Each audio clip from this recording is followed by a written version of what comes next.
Welcome back to How to Souls. My name is Rach, and today we're going to continue with our walkthrough of Dark Souls 3. So last time we did the Undead Settlement. We just did it and I forgot what it was called.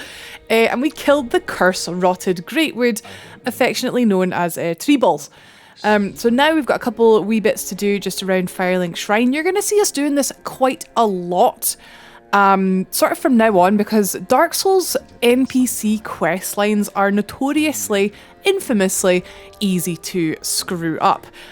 So a good rule of thumb, good habit to get into, is to literally just often pop back to Firelink Shrine and talk to literally everybody.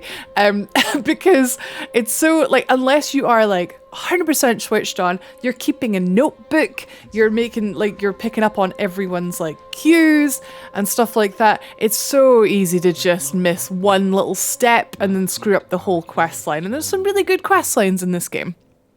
So we're talking to everyone. Sorry, I've been talking over it, but first of all, we speak to Crestfallen Knight. He gives us a heavy gem because we've managed to kill a certain number of bosses. Then we speak to Leonhart, tell him that we got a pale tongue, and then he's like, all right, fantastic, amazing, here, take this key. And then we speak to Ludland. Because we killed the curse-rotted Greatwood, and that dropped transposing kiln, we give that to him, and then he is the one that trades us for boss soul weapons. So we've gone ahead and bought the Pontiff's Left Eye. It's a ring that we traded the soul of Vort for. This ring recovers HP with successive attacks, which we are doing a lot of successive attacks. And also because of our build, we're taking a lot of chip damage. So it's a very, very good ring. We pop down here, we say hi to Irina, who we saved in the last episode. She's our medical trainer. We can learn medicals from her, so heals and sort of heal over time, as well as some utility, some offensive medicals as well. Her expansion, her inventory will expand as you give her tomes. Similarly, there's Cornix over here, who is once again a trainer that gives you more stuff the more books you give him. He's got a little gesture for us now we can pick up. Andre over here. We don't have enough Titanite shards to level up any more weapons. We didn't pick up any Estus shards. We're good with Andre for now. Grey Rat over here, he's in a wee bit of a depressive spell. He's just found out his pal died. So he doesn't really want to talk to us right now. I think we're good. Oh, no, of course. Oh, no. Of course. Yol is dead. That's because we got the, like, 5 levels from him, and yeah, he just dies after that. However, we have gained a Yuria. So we lost a Yol, but gained a Yuria. Yuria is our sort of dark magic, dark lord sort of lassie. She's a huge fan of the heckin' hollowing. This lady. She gives us a dignified bow. She is a very important, integral actually to the Dark Lord ending, if you were wanting that secret ending and the trophy alongside with it. The Lord of Hollows ending, that's it. It's called Dark Lord in Dark Souls 1, my bad. But yes, Yuria here, very important, so we're just going to chat to her, introduce ourselves. She will sell some spells, and as well as a Divine Braille tome here. Right, if you ever see a tome and it's sort of dark, it's dark miracles. Funny that, eh? And a light tome is like light miracles. So there's two kinds of tomes, two kinds of miracle tomes, I should say. Oh my god. Yes, I know, it's confusing, right? There's two kinds of miracle tomes. There are light and dark, right? For light miracles and dark miracles. Irina here will take both. However, that doesn't mean you should give her both.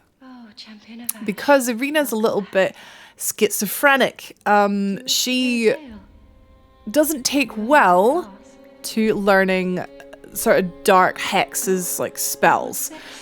So we've actually made a wee mistake here. Please do not, I repeat, not give Irina this deep tome that we have found.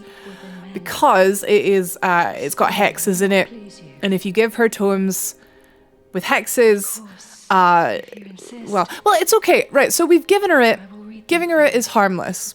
I just want to point out. But if you then purchase the miracles that she sells, sorry, not miracles, well, they kind of are dark miracles. I would call them hexes. If you purchase the hexes, so you see here we've got a Dead Gain, Dark Blade.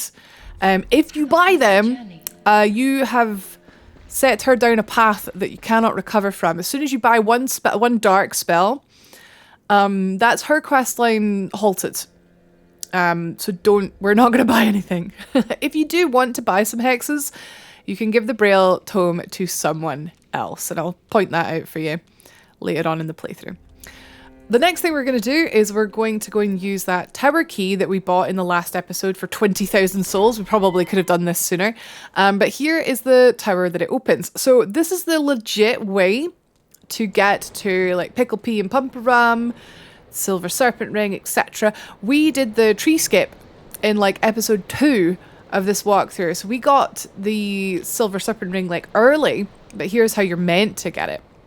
There's a ladder down here on the left that you can kick down for very quick, easy access up to the roof with the nest for Pickle Pea and Pumperum's trading. We were able to access this from inside the house, which I think is technically a glitch, like, because the nest is like above us. So I'm not sure how that works inside the building.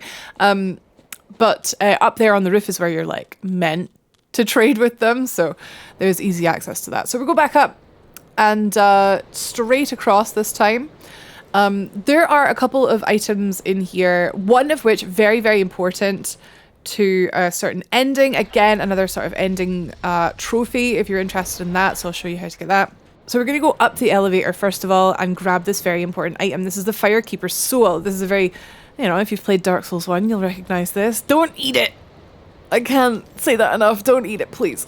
Nothing else to do up here except get the elevator back down.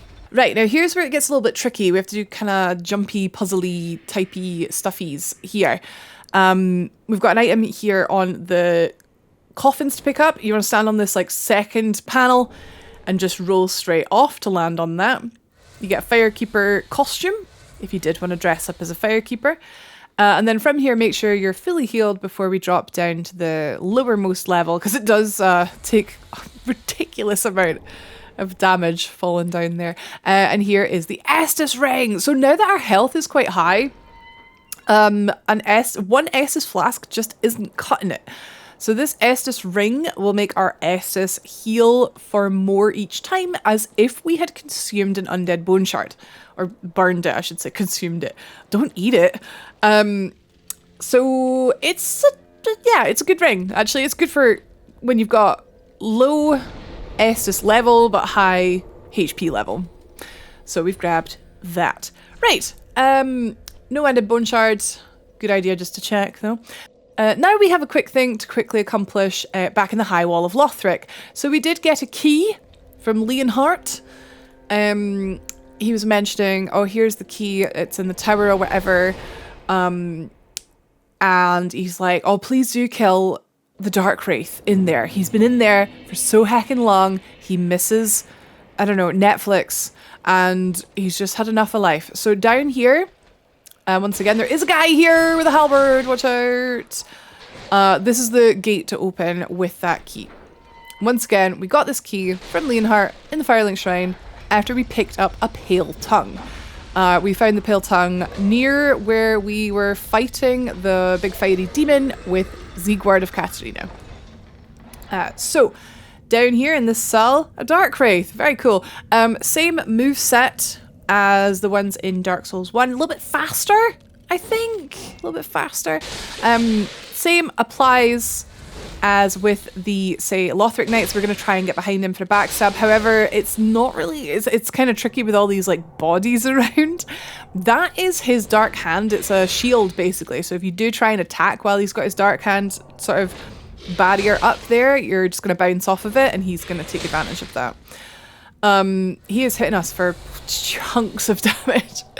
The best way to do it is avoid one of his attacks and then attack back, because if you attack first, he will win, unfortunately. Good thing we have loads of Estus, loads of heals. We can take our time and just slowly chip him down. On killing him, you get a red eye orb. Now, this is different to the cracked red eye orbs. I mean, it does the same thing, but it is unlimited use. So if you were wanting to play online and do Covenant stuff for the Platinum, you do have to rank up every Covenant to get the Platinum, to get all the rings and spells and stuff. So this will get you, you can rank up in the fingers or the watchdogs or whatever. You can do unlimited invasions, essentially. So that's that. That's actually Leonhardt's sort of very short quest line done. It's like introducing you to Rosaria's fingers. So that's that done. Good job. We're going to head back to the bonfire now because it's time to actually tackle our next main area. But every now and then you will see us backtracking and just completing 100%. Especially NPC quest lines, because like I said, they're very easy to mess up. So I want to try and show you as many as possible. Well, I say as many as possible. All of them, I hope. All of them. I don't know, Charlie didn't message me and say that she messed any up, so I'm assuming all of them. Right, okay, welcome to the Road of Sacrifices. So, it's a new dawn, it's a new day, it's a new area. We've got new enemies and a new boss to worry about.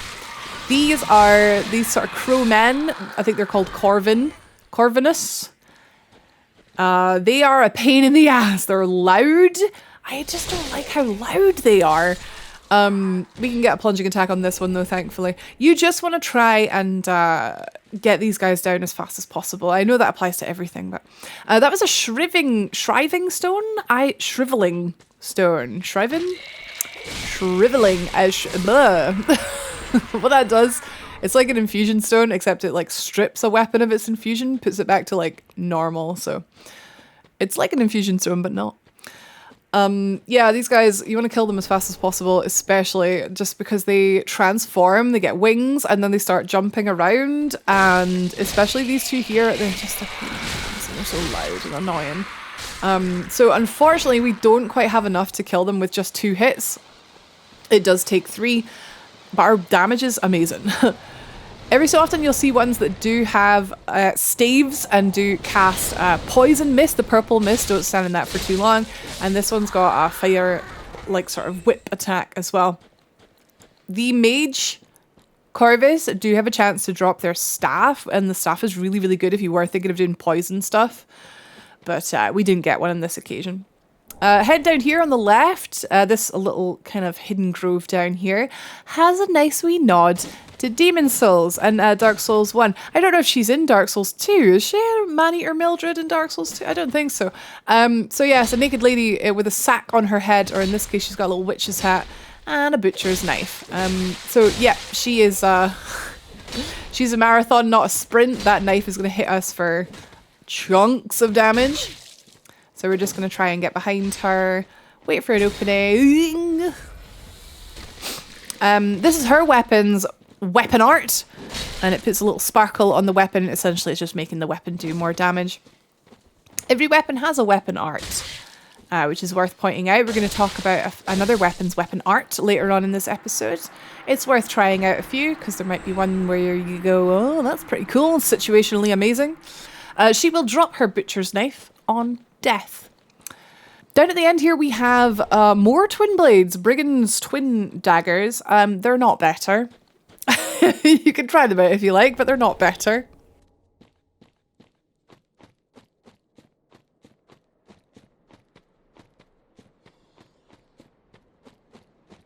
Righty right, continuing on, we have more Corvus lads here. We've got one that casts poison as well coming up. Across this bridge here, more dudes to take out. This one's having a nap. Now he's having a permanent nap. But yeah, just the idea with these guys, kill them before they transform, because if you let them transform and get their wings, they're just a pain in the ass. Loads of Titanite shards, so now you have no excuse for not having a plus at least 3 weapon. If you've got sick of the twin blades and you've switched weapon, you should now have, especially after this area, especially after the swamp, you should have enough to have that weapon fully leveled. You will still need some large Titanite shards to get it beyond 3. But we'll work on that. So we'll take out the guy on the bridge, and then we're actually just going to turn around and buy this tree and just drop down here to this extra little bit down here. A couple things to pick up. Inside of the tunnel, there's 2 dogs. inside of you there are 2 dogs. One of them is pregnant, which is horrific. I don't know why they added that little detail. You can get them to sort of jump off the edge if they like jump at you. Dogs love to jump at you. But we're just going to pull one. You can also use your bow and arrows, I suppose. But yeah, we're just going to pull one and then pull the other one at a time because we don't want to go rolling off that edge. Oh, the dog did though. Dog's away. Here. Right, so over here, worth picking up, it is the Braille Divine Tome. Did it say of Kareem? Oh, and Morn's Ring as well, down here. So that is another tome that I tried to explain. There are 2 different kinds of mythical tomes. There's also pyromancy tomes and sorcery tomes. But mythical tomes in particular, once again, there's dark and light. This is a light one. So you're safe to give this to Irina and learn her light mythicals. This is the other end of the bridge, so we haven't like missed anything. We're just coming at it from a different angle. We get all the ones that are just melee guys first, and then we've got the guy with the staff just on top of this wee hill. So he'll be casting poison at you. When you kill him, try to avoid him like falling off the edge, because like I said, they've got a chance to drop this quite good like poison staff. I mean, not that obviously we're not really using sorcery. I actually think poison is a pyromancy, actually, Rachel, but there might come a time, there might come a boss, mini boss, etc., where you're like, good God, this is driving me nuts, and it turns out you can cheese it really easily with poison. So it's never a bad idea to have a poison option in your arsenal. Like I said, spoiler alert, this one doesn't drop for us, but just explaining to you why we were so cautious with fighting this particular guy. It was just in case it dropped. Nothing else up here. That's us done, and we can proceed through the archway to... So that was like, I guess, this is Crucifixion Woods. This whole area is technically one area, but this is the next part of the area. Crucifixion Woods, down at the bottom in the swamp. So this is where the game has a crossroads. We're going to show you there's no right answer, but we're going to show you the sort of easier, in our opinion, route. Over here is a very, very important NPC and his or her bodyguard. The gender of this character will vary depending on the gender of your player character, because they have a heterosexual relationship. This is Henri and his bodyguard, Horace. They will be very important. All you have to do for now is just talk to them, exhaust their dialogue. Horace just kind of grunts at you. Their storyline is integral to the Dark Lord ending. I keep calling it Dark Lord. I'm pretty sure it's called Dark Lord, but that makes me think of the Dark Lord Sauron. There are 2 ways you can tackle the Crucifixion Woods. One is to go down the hill to the left, and another is to roll off the cliff to the right, like we have done here. Doing it this way means we can pick up this soul. And it also means it's just an easier way to clear out this sort of side. Like this side is easier to start with, and then we'll worry about the other side after. The other side gets a bit, there's a lot going on. And they don't call it the Crucifixion Woods for nothing, because here are the crucified sort of lads of the Jesus on these like crosses. Understandably, they go a little bit berserk. So the idea with these guys is to know where they are. There's one on the left behind the tree, by the way. And then, like, ambush them. We have enough stamina currently to one-cycle them, thankfully. But if you don't, or if one ambushes you, they are really tricky, actually. Because they have, like, these combo moves that would just stun lock you and just eat through your entire health bar. So what we're going to do is just literally try... We failed on this occasion, but that's okay. Just showing you there, they do like have this like crazy like swipey combo. There we go. So we did 3 L1s and an R2, and that was enough to get them down. This one in particular did get stuck on the tree, which was good. Good for us. This gate on the right here doesn't open from this side. It actually opens from the next area. But it's worth pointing out at this time. We can we'll go back there later. A familiar friend, a Black Knight, a greatsword, I should say ultra greatsword, Black Knight. We're going around him, picking up the sellsword armor, which we don't need because we already have it because we started as a sellsword. Yeah, Black Knight, exact same moveset. slightly shinier armor. Another set of the Sellsword Twin Blades, our starting weapon and current weapon and forever weapon. If you didn't start as the swordsman and you want the Twin Blades, there's where you get them. We're sneaking up on the Black Knight to see if we can get backstabbed, but you kind of have to, much like our Red Eyes Blue Knight in the High Wall of Lothric, you kind of have to like start the backstab. You have to be really quick. You have to proper like commit, whereas we were a little bit slow. Same here as fighting any other sort of mini boss that we want to try and get the backstab. This one is really slow. This knight's really slow, but it does mean if he does hit you, it's hitting for a lot. So do be careful. Don't be afraid to just back off and heal. Make sure it's safe to do so. You can heal after the enemy has attacked. Your attack windows are the same as your heal windows. He's not just going to respect you just because you're healing. Put it that way. He's got a chance to drop his weapon, which he hasn't done for us this time, never mind. The Black Knight sort of weapons are good, but like I just feel like they peaked in Dark Souls 1. Very, very important here. This is why we're here. Farron Coal. This is a key item we're going to give to Andre, the blacksmith, and it enables us to infuse our twin blades with sharp or heavy and poison if you did so wish. But sharp infusion, I've mentioned this earlier in the walkthrough, is linked to dexterity. So the more dexterity we have, the more damage a weapon infused with sharp will do. That's how weapon scaling works in this game. Scaling will have like letters representing it. So with S being the top, A, B, C, and then D. Actually, E. Sorry, E is the lowest scaling. That's us done with this little side area. We're going to use a homeward bone to return to the bonfire we last rested at, which was at the halfway fortress. So I mentioned there was a way down a ramp, down the hill, or off a cliff. We went off the cliff. Now we're going to go down the ramp. We will meet new enemies here. They are these skinny little guys that look like absolute cannon fodder, but they should not be underestimated. That seems to be a theme in Dark Souls 3. The little guys are quite often more scary because you think, oh, it's just a little guy. But then he impales you. Like, not even several times, just once can be enough to ruin your day. But yeah, they've got a decent amount of HP as well. Needs a couple of hits with our twin blades to take him down. And also they do tend to travel in packs of 2 or even 3.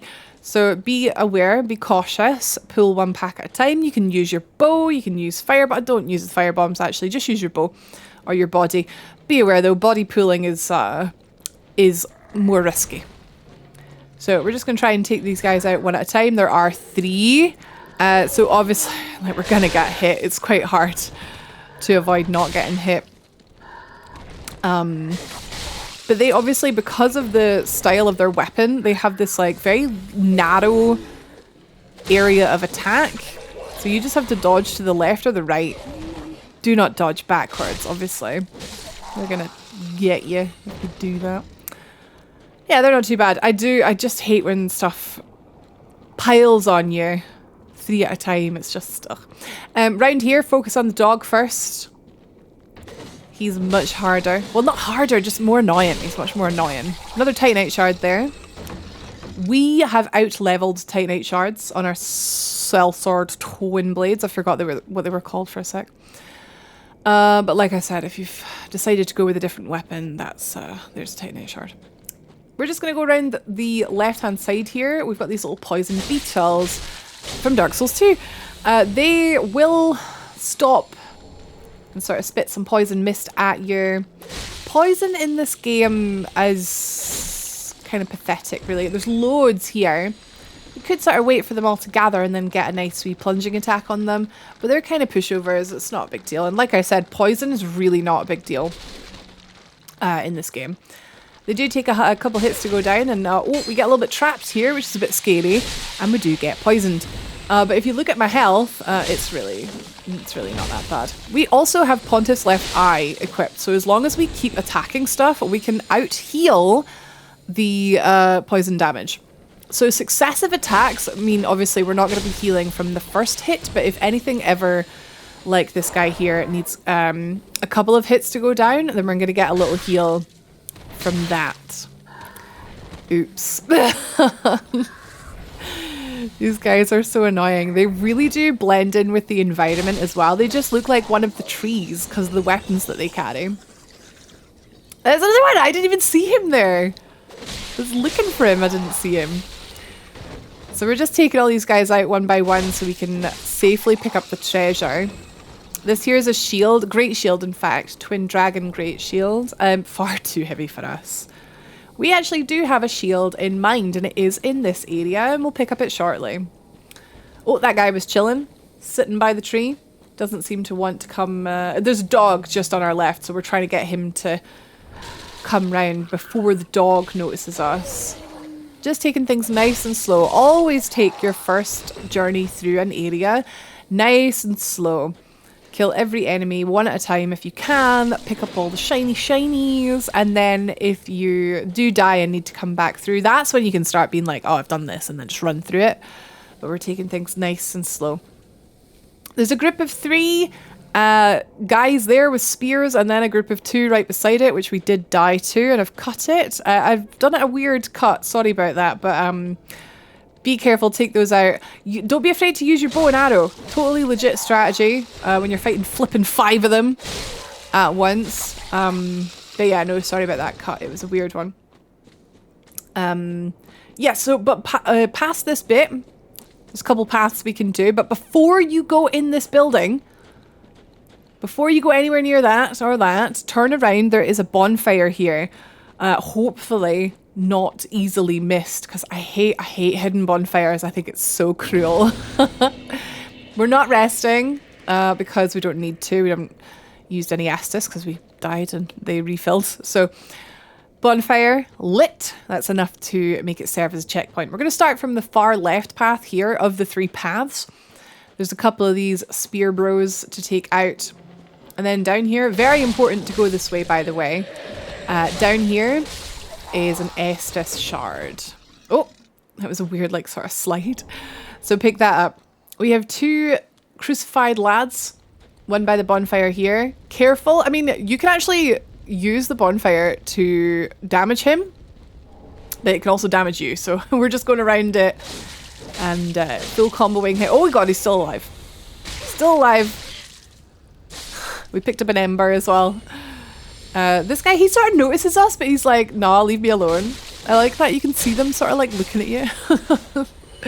We do have enough stamina and damage to kill them in one combo though, thank god, because they are scary. They're scary. There's a wee shiny here to pick up. Oh, a nice a wee soul, very good. And there's the swamp. So we haven't gone into the swamp yet.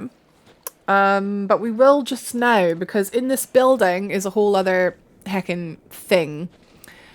I mean, it doesn't matter what order you do things in. We're just sort of recommending a sort of comfy order.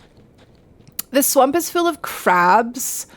It's infested. Some of them are small, some of them are large. You can pick it off with the bow. We don't really have enough arrows to kill it from 100 to 0.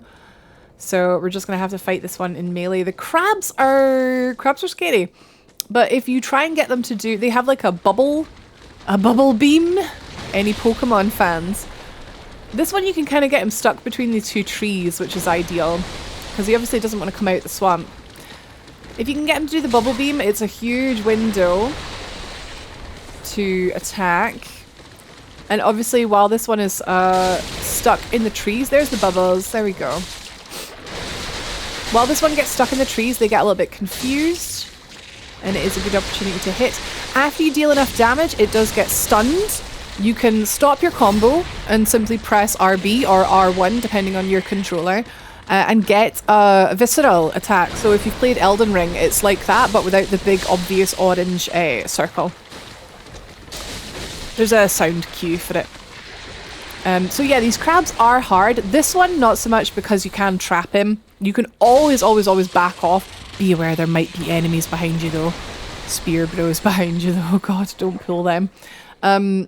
So yeah, that one not too bad, but there are I think there's one more. There's one more giant crab. Actually, there might be 2 more. Is there 3? There's at least 2. Put it that way. This is the Grass Crest shield. So I mentioned we already kind of had a shield in mind to use. We're not going to use it for blocking though. We're actually using it for its passive effect. So if you've never played any of the other Dark Souls, the Grass Crest shield is in all the Dark Souls games. It is a stamina recovery item. So much like the Chloranthy ring that we picked up, which we are using as well, the Grass Crest shield will also give us a further stamina recovery boost. And what that means is when we've been using stamina, so when we've been attacking or rolling or running, it will then refill much faster, which is noticeable, and it's kind of a must for melee builds. The only problem with the Grass Crest shield is it's not a 100% like damage, like blocking damage shield. So if you are using it, if you're using a shield for blocking, for defense, it's not for that. It's kind of more a stat stick. Charlie's having a great time taking out all the tiny little crabs. Mama Crab got a bit pissed at that. I would too. There's the bubble beam heading in, getting a hit. They are massive, actually. There's something to be said about just a massive target and how easy it is just to go for a massive target. Hit the face enough, get the visceral, huge big window to attack back. Sometimes they will combo you, like right hook, left hook, hacking both hooks like so. That's another really good window to attack. I guess the key is just being aggressive, being up in their face. Being confident, which can be quite hard when you're fighting a giant, terrifying crab. 2, it is 2. I don't know why I thought there was 3. After you kill the second giant crab, you get the swamp ring. This was an option for a starting gift if you started as the pyromancer class. This ring improves the damage of your pyromancers, basically. Improves the scaling of fire spells. So if you were thinking of trying a bit of pyromancy, that ring is essential. Pyromancy is really cool in this game. It's got quite low stat requirements, so it fits well into a hybrid build. I'd say I would advise against being a pure pyromancer because there's a lot of things in this game resistant to fire. But there's also a lot of things weak to fire. Hybrid builds do excel because there's lots of options. Jack of all trades, but then masters, which it feels weird saying, which we are. I mean, like, we're going down one sort of stat path, dexterity. That has benefits as well. Oh, in here, in the sort of basement area, there is an enemy on the right. One of these crucified lads. So we're going to be ready for that and attack him. You can hear the twinkling of a crystal lizard. He's above us, don't worry, you can't get him from here. So, yep, we're going to roll behind him. Nice big combo to get him down. They have so much health, like, they're so scary. You can fall down here by accident through this hole here. So if you do, I guess I'm showing you where it connects up to. But hopefully you don't because it's a bit scary. You sort of fall right into that guy's face. We just picked up the Sage Ring, which, much like the Great Swamp Ring, it's a caster item. This one boosts sorceries. So 3 different kinds of spells. You've got miracles, which will be like lightning spear, that kind of thing. Usually medical spells are lightning based. You have sorceries, which will usually be blue. This is a really cool looking set, by the way, but it's really heavy, the Fallen Knight set. And you have pyromancies, which are usually red and fire based. But yeah, the Sage's Ring will boost sorceries, not pyromancies or miracles. Be aware, do avoid going onto this piece of land here past these pillars. There are 2 aggressive NPCs that we are avoiding at all costs at this stage. This area of the swamp is really deep. And there's a future area that is all like this. It's all deep swamp. So a way of tackling this, rather than just like sort of slowly wading through the deep water, is that we can equip our dagger that we bought way back in like episode 2. And we can two-hand it, I should say, and press L2 to use the weapon skill, which is a quick step. Here we've picked up another pyromancy tome and a pyromancer's set. So we can give that tome to Cornix. But here we can just quick step across the swamp, across the deep bit, and it is so much faster way to travel. Even if you run out of FP, you can still use the quick step. So that's us done in the swamp, where we used a homeward bone there to go back to the last bonfire, and it's time to now go into the building. So we've got this guy on the stairs with the lantern that we do want to focus down first, because if he sees us and calls out, it's going to make all the other guys aggressive, so get him first. There we go. Next we're going to go after the sage, because his health is much higher and his spells are much more annoying. So that's him down, and then all these little guys, all the little guys that are just chilling. If the lantern guy had shouted, they would have all swarmed us, which is not fun. There's a staff there. Lots of info coming at you quite fast. I'm trying to keep it quite fast. I didn't really want the episodes to be 2 hours long, so I hope it's been okay to follow. If there's anything that you ever want us to discuss in greater detail, I read the comments like multiple times a day. I like check my phone like all the time. I love getting notifications of How to Souls comments. So just ask. I'm happy to chat. In here, guy with the spear. In here, guy with a spear. We don't want to fight him in that little corridor in there. Let's fight him in this little corridor out here instead. Guys with spears, our worst enemy. As we go into this building, there's a path on the left, a path to the front, and a path to the right. The path to the right has a wee crystal lizard in it, but if you approach it from this side, it's quite hard to get. So we'll go around the other way. We're first going to take the path on the left. So past these, this like broken bit, up the stairs here, there is a sorcery trainer. His name is Orbeck. He is, like I said, another NPC that we can relocate to Firelink, and he sells sorceries. You don't need anything to talk to him, but you do need 10 intelligence to get him to talk to you fully and to get him to move to Firelink Shrine. So his quest line, I'd say quest line, basically he gives you free rings, and he gives you the ability to purchase like the best sorceries. All the spell trainers are like this. The more tomes that you give them, they give you free stuff and they give you better spells to buy, basically. So his quest, he's like, right, okay, I need you to make me a promise. I'm not doing this for nothing. You're going to help me. If I'm going to help you, you're going to help me. I want you to bring me scrolls. Oh, sorry, they're not.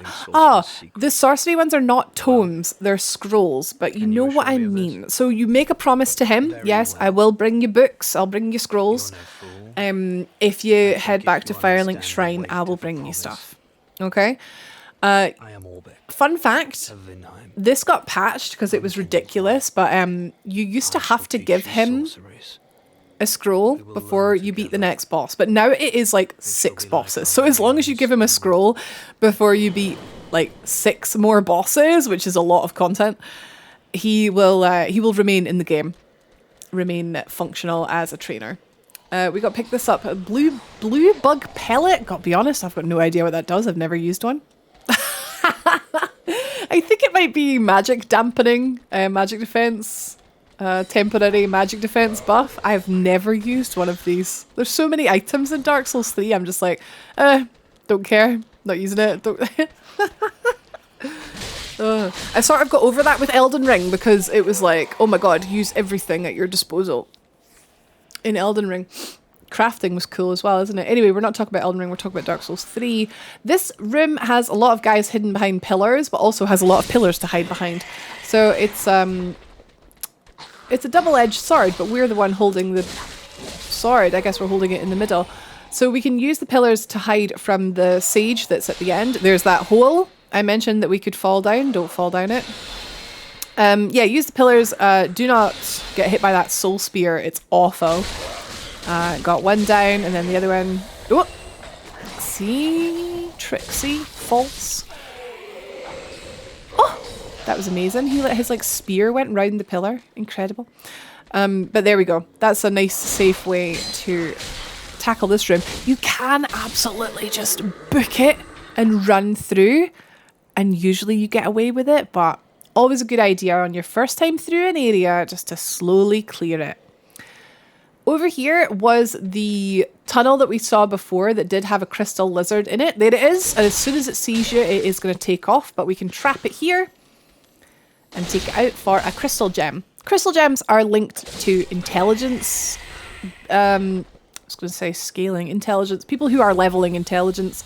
I believe that it scales off your intelligence but does physical damage, or it could be the other way around. Scales off your physical stats but does magic damage. I don't know. Either way, it's not something we're going to be messing with on this playthrough. We do want to pick up that shiny thing. What's that from? Give us that shiny. Oh, it's flipping Lord of the Rings again. Of course it is. What's that shiny thing? Anyway, right, we're going to pick up that.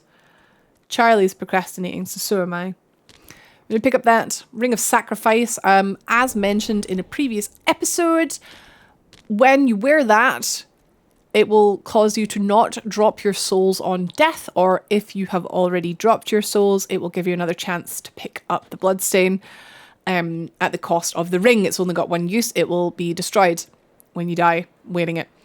Or you can sell it and it sells for 2,000 souls. Not bad. If you stick to the left here along the cliffs, you are able to pick up the eagle shield. Golden falcon shield. Do you know what? My memory's not great. Golden falcon shield, which looks cool.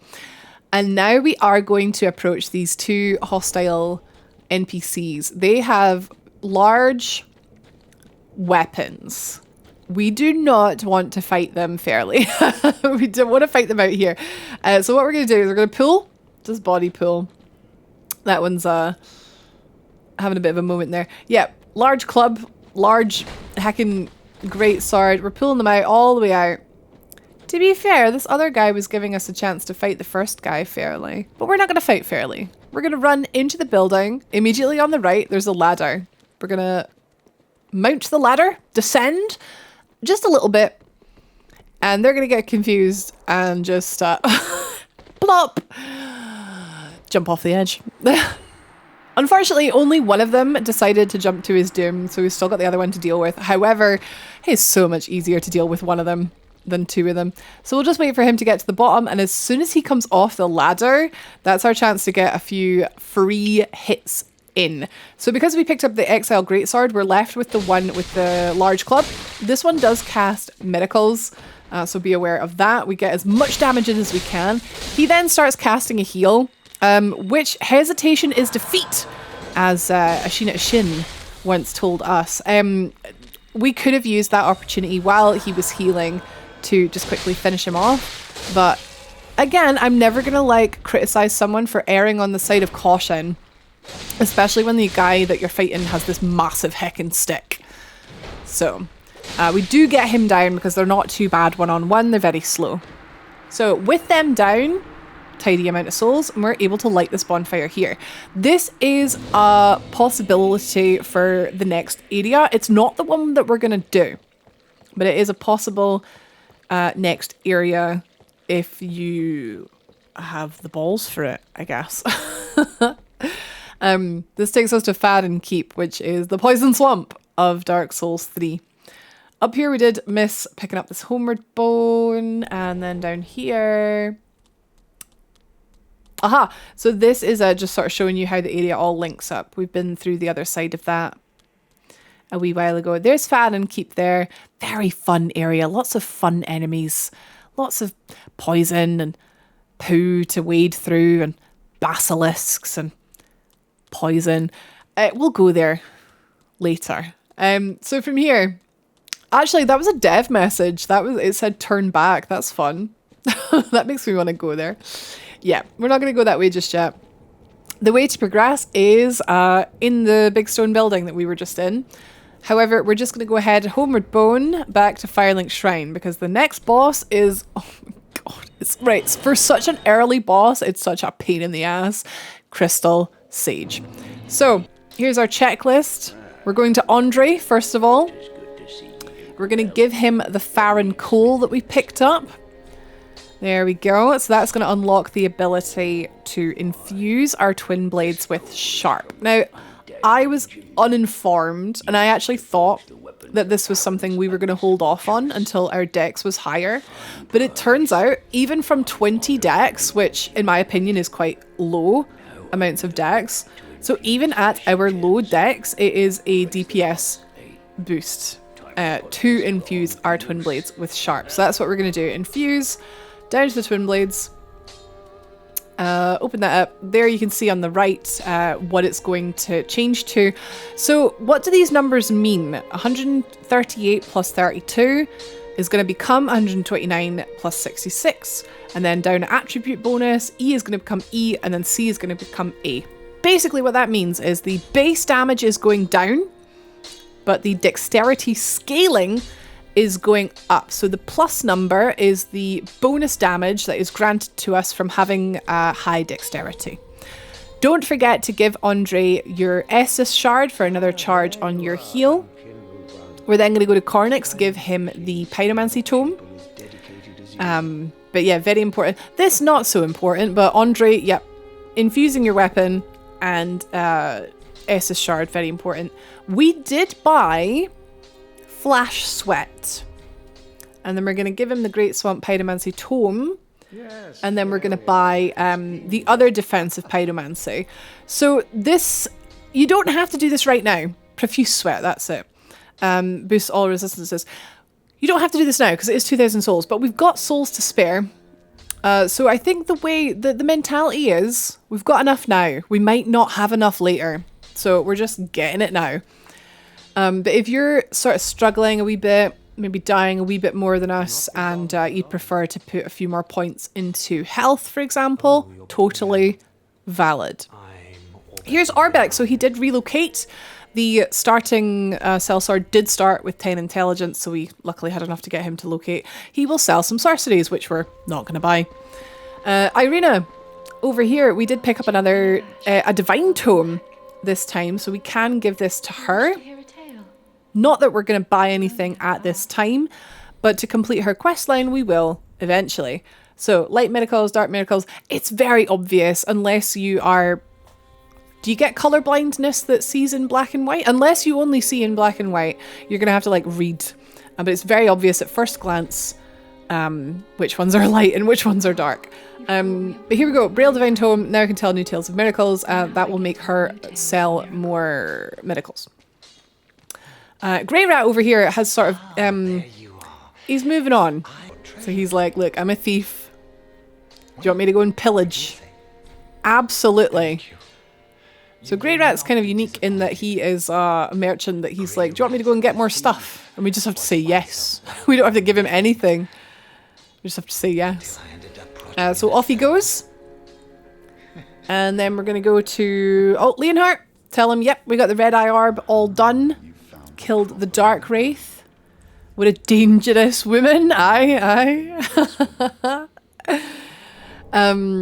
So once again, that's linked to if you were wanting to do some Covenant stuff, do some invasions. He mentions becoming a finger. Rosaria's fingers are in the next area, so it's relevant at the Cathedral of the Deep. Okay, this is a new NPC who has come here because we met Henri. That's what triggers City. Oh, not City, sorry. That's Witcher. Sinis of the Sunless Realms. She is our Dark Moon Covenant leader. And she's very easy to screw up, actually. There's a lot of opportunities to fail her quest line. So if this is something you're interested in, be sure to follow each step exactly in this walkthrough. And the first step, as with any new NPC, is just talk to her until her dialogue exhausts. But that's all we can do with her for now. Alrighty, right. Last but not least, our Firekeeper, who has this little thing when she stands up, she does a little like, oh, she like falls. Funny. I never noticed that before until Charlie pointed it out. We're going to give her the Firekeeper soul that we picked up. Don't worry, you're not locked into any ending at this time. You're simply unlocking the ability to pick that ending. And there's another item that we have to find her and give her as well, but there is one of two. Firekeeper soul. I believe they have made it in Dark Souls 3 that is a key item and you can't accidentally eat it like you can in Dark Souls 1. But there you go. Give it to the Firekeeper. She now has the ability, should you wish, to heal the Dark Sigil. Now, it costs a butt ton of souls. And it's not something we want to do because our hollowing our Dark Sigils, I believe we've got 6 of them or so. We don't want to heal those. We need them to become the heckin' Dark Lord and get our Dark Lord ending. So, no. I don't know under any circumstances why you would want to waste souls on doing this, but maybe being pretty is important to you. So that's how you do it. You can only do it after you give her the Firekeeper soul. Leveling up wise, we're going to put a point into Vigor, giving us 25, and then a couple of points into Dexterity, giving us 22. If you are not as high level as us, you do want to prioritize Vigor over anything else. Because it trivializes fights. Like, honestly, just having enough health to survive a couple of hits. Our damage is huge, thanks to our Twin Blades. Without any further ado, we're heading back to the Crucifixion Woods because it's time to take on the Crystal Sage. Now, I will just warn you, this fight goes by in the blink of an eye because it's not a fight that anyone wants to stretch out longer than they need to. Hence why we have charcoal pine resin.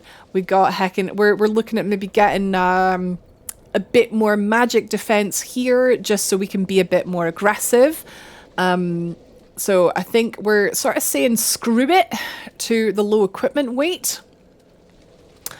Which does mean that Flynn's ring, which actually is not as good as I thought it was. I thought it was much better. Flynn's ring is really good if you're wearing nothing but a weapon, essentially. And that weapon is not a heavy weapon. We're trying to keep our equipment weight as low as possible. Ideally, we would have 30% for like the fastest roll, but that's very difficult because we do need some defense for this boss because we're being aggressive. So yeah, we've taken off some clothes, still got our nice wide hat on. We don't need to have a dagger or a bow equipped, but she doesn't seem to want to unequip them. Oh no, we got rid of the hat. Oh, we got rid of everything. Okay. We're naked. Yeah, so the changing of the outfit is for a bit more magic defense. Flynn ring we're changing because it's not really giving us that much benefit now that we're wearing so much stuff. We're going to replace it with the Estus ring because, as mentioned, our health is too high for the level of our Estus flask. Also, I got the Sage ring wrong. I'm so sorry. I think I said that it boosted your sorceries. I am so sorry. It decreases the cast time of spell combos. So like pew pew pew becomes pew pew pew. You get me. Sorry about that. Okay. Either way, we don't need it. We're not using it, so it doesn't matter. It doesn't matter. I love caster playthroughs. I just want to point that out. Okay, so we are ready to go. The less stuff that we have equipped, the faster we roll. So our roll is a little bit slower. What we're going to do is we're going to make a beeline for the boss at the back of the room. Crystal Sage has spells. This is a homing soul mass. Be aware as soon as you see the little dots, they will sort of flash and home in on you. The last one is behaving weirdly. Doesn't seem to want to go for us. If you do enough damage to him, he will then relocate. You'll see these crystals coming up. He's still in phase 1. When you get him to about 60%, 50%-ish, he'll move to phase 2. Very important now, we're going to apply the charcoal pine resin because here is where we want to do as much damage as possible. We get a little bit nervous there because the homing soul mass is just sort of lingering. There we go, and now it's come for us. So we don't really want to die, and he's doing a combo. Unfortunately, now we have gotten to phase 2 because we didn't manage to kill him fast enough. Oh, no, like one hit away. Okay, but it's good though because we need to show you what happens in phase 2. In phase 2, he summons clones. 2 or 3 clones, but like, yeah, it'll seem like overwhelming. You want to rush straight at one. They only take 1 hit to go down. The clones will be the ones shooting blue magic. The real guy is the one shooting purple magic. So you literally want to just beeline there and hit as quick as possible, as hard as possible. Yes. Okay. Like I said, I apologize. That fight was super fast, super hectic. The general rule of thumb is hit him hard and hit him fast. If you get good RNG, which we did not this time around, I don't know what was going on with those homing soul masses, it was making me nervous. If we had taken like 2 of those to the face and then gotten hit by the sword, it would have been game over. So we had to play a bit more cautiously. Yeah, the idea is we want to sort of attack quite slow. We don't want to like get him to 50% before he teleports for the first time, because that defeats the point. And then after he teleports, pop on our fire, bolt it, get him, try and get him down. And if you don't, hopefully he's almost down.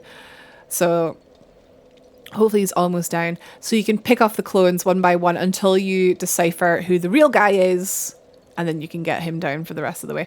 Anyway, yeah, it's hectic, but the best way to do it is just as fast as possible. This is not a cautious fight.